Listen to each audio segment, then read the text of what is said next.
नमस्कार साथियों, स्वागत है एक बार फिर से आप सबका आपके अपने YouTube चैनल पर। तो आज के इस वीडियो में बात करने वाले एक्सटेंशन एजुकेशन का जो 122 वाला पेपर चल रहा है, उसमें लास्ट पेपर है आपके 2018-19 वाला पेपर है, उसकी बात करेंगे। ठीक है, तो इसमें फर्स्ट क्वेश्चन आपके क्या दे रखा है कि फर्स्ट क्वेश्चन है फिल इन द ब्लैंक्स में कि प्रीसाइज शब्द लेटिन भाषा के शब्द प्रीसिज्म से बना है, जिसका मतलब क्या होता है, तो होता है कट शॉर्ट। ये क्वेश्चन फिर से रिपीट हुआ है, पहले वाले पेपरों में पूछा जा चुका है ये क्वेश्चन।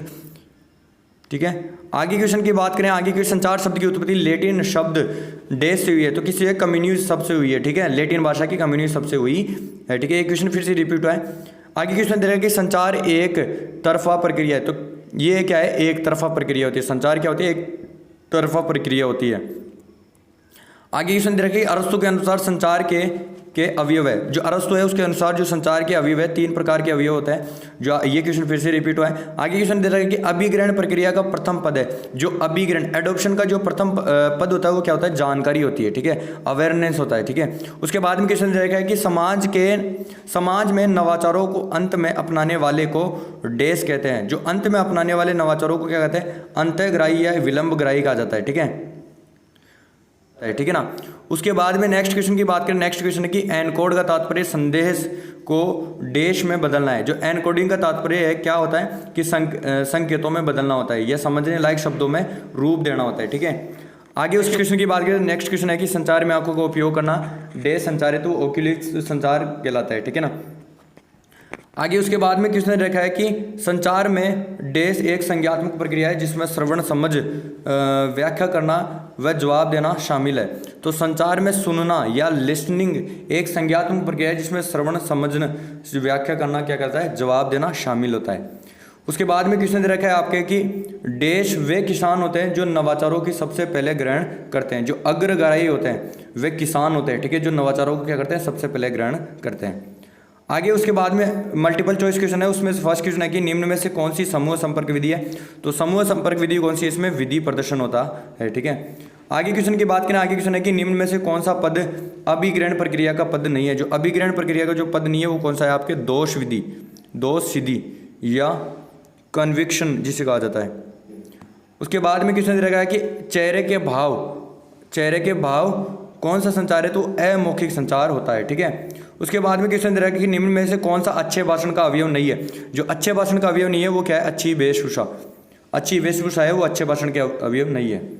उसके बाद में क्वेश्चन दे रखा है कि निम्न में से कौन सा अमौखिक संचार है। जो अमौखिक संचार है वो कौन सा, इशारा होता है। ठीक है, उसके बाद में क्वेश्चन की बात करें। उसके बाद में क्वेश्चन है कि निम्न में से कौन सी सामग्री श्रव्य शिक्षण सामग्री है। तो श्रव्य शिक्षण सामग्री कौन सी, आपकी रेडियो होती है। ठीक है, हमेशा ध्यान रखना, ये क्वेश्चन बार बार रिपीट होता है। उसके बाद में क्वेश्चन है कि संचार प्रक्रिया के सभी अवयवों को के प्रभावी कार्य निष्पादन को क्या कहते हैं। संचार प्रक्रिया के सभी अवयवों को प्रभावी कार्य निष्पादन को क्या कहते हैं, तो उसे कहते हैं एक निष्ठता कहा जाता है। ठीक है, उसके बाद में आगे क्वेश्चन की बात करें। आगे क्वेश्चन है कि निम्न में से किसे पेज के अंत में दिया जाता है। निम्न में से किसे पेज के अंत में दिया जाता है, तो किसे पाद टिप्पणियां, फुट नोट जिसे कहा जाता है। ठीक है, आगे क्वेश्चन की बात करें। आगे क्वेश्चन आपके कि प्रवर्तक का गुण है। जो प्रवर्तक का गुण क्या होता है, वो होता है साहसी होता है। ठीक है, उसके बाद में नेक्स्ट क्वेश्चन की बात है। नेक्स्ट क्वेश्चन है कि नाटक किस प्रकार का प्रसार शिक्षण माध्यम है। जो नाटक होता है जन शिक्षण माध्यम होता है। ठीक है, जनता को जागरूक करने का जो है माध्यम होता है। उसके बाद में क्वेश्चन है आपके ट्रू फॉल्स से नहीं पूछे जाते हैं। थ्योरेटिकल पार्ट में फर्स्ट क्वेश्चन है कि श्रोताओं से संबंधित संचार में बाधाएं क्या क्या आती है।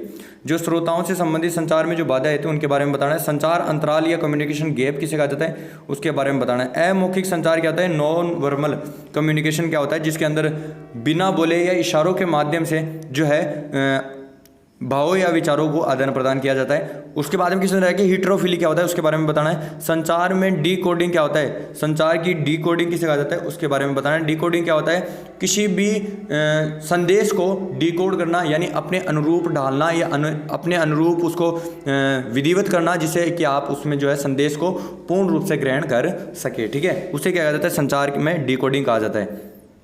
कि समूह बैठक क्या होता है, ग्रुप मीटिंग क्या होता है, जिसके अंदर अनेक लोग बैठकर आपस में जो है अपने भावों या विचारों का आदान प्रदान करते हैं, उससे समूह बैठक आ जाता है। उसके बाद में क्वेश्चन रहा है कि television and extension teaching add क्या है, या प्रसार शिक्षण में टेलीविजन क्या महत्व देता है। ठीक है, यानी प्रसार शिक्षण में जो टेलीविजन का क्या भागीदारी है उसके बारे में आपको बताना है। ठीक है ना। उसके बाद में आगे क्वेश्चन की बात करें। आगे क्वेश्चन है कि जन आंदोलन क्या होता है, जन आंदोलन क्या होता है उसके बारे में बताना है। कॉमन स्किल्स क्या होती है, सॉफ्ट स्किल्स क्या होती है उसके बारे में आपको बताना है। ठीक है, डिफ्यूजन या विसरण किसे कहा जाता है उसके बारे में आपको बताना है। ठीक क्या होता है, ठीक या प्रेसिस किसे कहा जाता है उसकी परिभाषा आपको देनी है। ठीक है, उसके बाद में क्वेश्चन रखिए आईसीटी क्या होता है, इंफॉर्मेशन कम्युनिकेशन टेक्नोलॉजी क्या होती है उसकी परिभाषा देनी है। सोशल मीडिया सामाजिक माध्यम क्या होता है उसके बारे में बताना है। ठीक है, आगे क्वेश्चन दे रखा है आपके, आगे क्वेश्चन की बात करें, आगे क्वेश्चन है कि अभिग्रहण प्रक्रिया के पद कौन कौन से थे, एडॉप्शन प्रोसेस के जो पद होते हैं वो कौन कौन से थे उसके बारे में बताएं। संचार के श्रवण महत्व, ये क्वेश्चन फिर से रिपीट हुआ ये वाला फर्स्ट क्वेश्चन। ठीक है, उसके बाद में क्वेश्चन की बात करें कि संचार में श्रवण का महत्व क्या होता है, यानी कम्युनिकेशन में जो लिसनिंग का महत्व होता है उसकी क्या महत्व है उसके बारे में आपको बताना है। ठीक है, संचार के कार्य कौन कौन से थे, कम्युनिकेशन के जो कार्य है उनके बारे में आपको बताना है। संदर्भ ग्रंथ या सूची बनाने की जो विधियाँ है कौन कौन सी है उनके बारे में बताना है। ठीक है, संदर्भ ग्रंथ सूची, ये क्वेश्चन फिर से रिपीट हुआ है। आगे क्वेश्चन की वर्णन करना है, जो अरस्तु का संचार मॉडल था वो क्या था उसके बारे में आपको बताना है। ठीक है, उसके बाद में क्वेश्चन है कि रिजल्ट डेमोस्ट्रेशन क्या होता है या परिणाम प्रदर्शन क्या होता है उसके बारे में आपको परिभाषा देनी है, उसके बारे में विस्तृत जानकारी देनी है। ठीक है, अमौखिक संचार क्या होता है, नॉन वर्बल कम्युनिकेशन, उसके प्रकार कौन कौन से थे उनके बारे में बताना है। जो बिना बोले भावों या विचारों का आदान प्रदान किया जाता है जिसके माध्यम से वो क्या कहते हैं अमौखिक संचार कहलाता है। ठीक है, ट्रीटमेंट ऑफ मैसेज, संदेश का उपचार क्या होता है उसके बारे में आपको बताना है। क्वेश्चन फिर से रिपीट हुआ है। ठीक है, आगे क्वेश्चन क्या है कि विभिन्न अभिग्रहणकर्ताओं की श्रेणी का विस्तार से वर्णन करना है। ठीक है, जो अभिग्रहणकर्ताओं की जो श्रेणियां होती है उनके बारे में आपको बताना है। आगे उसके बाद में क्वेश्चन दे रहा है कि प्रसार शिक्षण विधियों का उपयोग व प्रकार के आधार पर वर्गीकरण करने, आयोजन की प्रक्रिया का विस्तार से क्या करना है, वर्णन करना है। उसके बाद में क्वेश्चन दे रहा है कि संचार को परिभाषित करना है, संचार क्या होता है उसके बारे में बताना है। संचार मॉडल का विस्तार से वर्णन करना है, संचार सिद्धांतों के क्या करना है, वर्णन करना है। ठीक है, तो यही था आज के इस वीडियो में, मिलते हैं अगले वीडियो में, तब तक के लिए जय हिंद जय भारत दोस्तों, थैंक यू।